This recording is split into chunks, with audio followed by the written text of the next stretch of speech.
Greetings, everyone. My name is Kelsey Lewis. Today, I'll be discussing school violence and student behavior management. Many of us have seen clips or heard reports of students involved in violence, whether in or outside of school. This presentation will explore its significance in the Caribbean, its impact on leadership and governance, and strategies for addressing it. My aim is to show that violence is not inevitable, it can be prevented with the right leadership policies. Moving on, let's understand the issue. School violence undermines safety, learning outcomes, and credibility. It's not just physical fights, it includes bullying, intimidation, and disruptive behaviors. And it affects everyone. Students lose safety, teachers burn out, parents lose confidence, and principals struggle with accountability. When the learning environment is compromised, the entire institution suffers. Now that you've learned about school violence, do you think it is present at your school? Post your answer in the chat. Now let us look at the significance in the Caribbean context. In the Caribbean, school violence is urgent. According to Cujo 2025, declining parental trust and rising student fear in Jamaica, Antigua, and Trinidad has been reported. In Jamaica, fatal incidents at Seaford High and Oco Rios High have shaken confidence. The Jamaica Youth Advocacy Network, according to Observer 2026, reports parents increasingly question safety, while Prime Minister Holness warned of eroding values. In Trinidad and Tobago, gang influence spills into classrooms. Parents have withdrawn children, and the Ministry of Education piloted restorative circles, reducing suspensions and rebuilding trust, and this occurred in 2024. In Antigua and Barbuda, bullying and intimidation led families to keep children home, according to Observer 2025, directly affecting attendance and performance. Regionally, based on UNICEF 2026, 1 in 4 adolescents experience bullying, with absenteeism rising. These cases show violence empties classrooms, demoralizes teachers, and erodes parental trust. Now, think about your school. What do you think are some possible factors contributing towards school violence and student behavior management? Share your answers in the chat. Right, so I see the answers are coming in. And yes, you have answered correctly.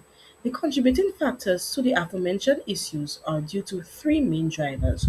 One, community gang culture and socio-economic inequality, according to Liversa and K. O'Neill 2021. Now, reports that there is 40% more violence in schools situated in poor areas compared to those in middle income communities. And this is why intimidation and conflict are brought into schools. Poverty and frustration often spill over into classrooms. 2. Weak disciplinary frameworks and inconsistent policies, leaving sanctions ineffective and accountability weak. And 3. Teacher underpreparedness, with many lacking trainings in conflict resolution. Without these skills, teachers often feel powerless to manage disruptive behaviors. Moving on, let's look at the impact on leadership and violence and governance. Sorry. Violence erodes principals' authority, increases stress, and disrupts teaching. Leaders spend more time managing crises than focusing on instruction. Governance suffers too. Incidents are often transferred rather than resolved, perpetuating cycles of violence. Parents and communities feel excluded, which erodes trust in governance structures. This weakens the legitimacy of schools as safe institutions. Now, the consequences, if left unaddressed, for short term, attendance declines due to fear of victimization, teacher burnout from constant stress and lack of support, and performance drops. Long term, schools gain reputations as unsafe, which discourages enrollment. Cycles of violence continue as a result of unresolved behaviors, escalating into adulthood, and national human capital is reduced. Now, when students disengage from education, the economy loses future contributors. This shows why intervention is not optional, it is essential. Now let us look at leadership and governance opportunities. This is where positive behavior management, also known as PBM, comes in. It improves classroom climate by shifting focus from punishment to prevention. It builds resilience, reduces disruptions, and promotes inclusivity. In Jamaica, the Ministry of Education, Youth and Information, supported by UNICEF, piloted the school-wide positive behavior intervention and support, also known as SWPBIS, a framework in 56 schools between 2014 to 2018. Schools like Chester Castle All Age School in Hanover reported a 20% increase in attendance after introducing PBM strategies such as attendance cards. By 2019, over 30,000 students and 6,000 teachers were reached, with schools reporting improved behavior and academic achievement, according to UNICEF 2021 and Macintosh 2022. The challenge remains training and resources, but embedding PBM into policy strengthens accountability. Ministries of Education can mandate PBM frameworks, ensuring consistency across schools. When PBM is consistently applied, schools see fewer disruptions and more engaged learners. Also, there are restorative practices.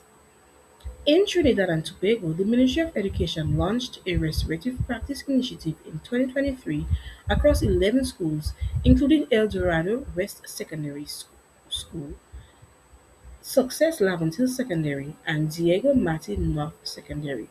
By 2025, these schools reported a 50% reduction in suspensions and fewer fights, based on Maya Kwame 2025. Peer mediation programs give students a voice in conflict resolution, with restorative circle rooms established to support dialogue and emotional well-being. Maya Kwame 2025.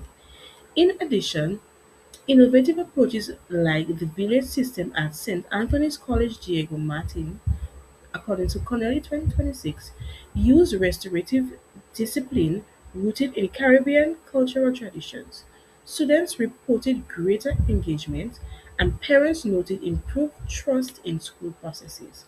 While time intensive and sometimes resisting, these practices succeed when schools invest in transparent monitoring and stakeholder buy-in.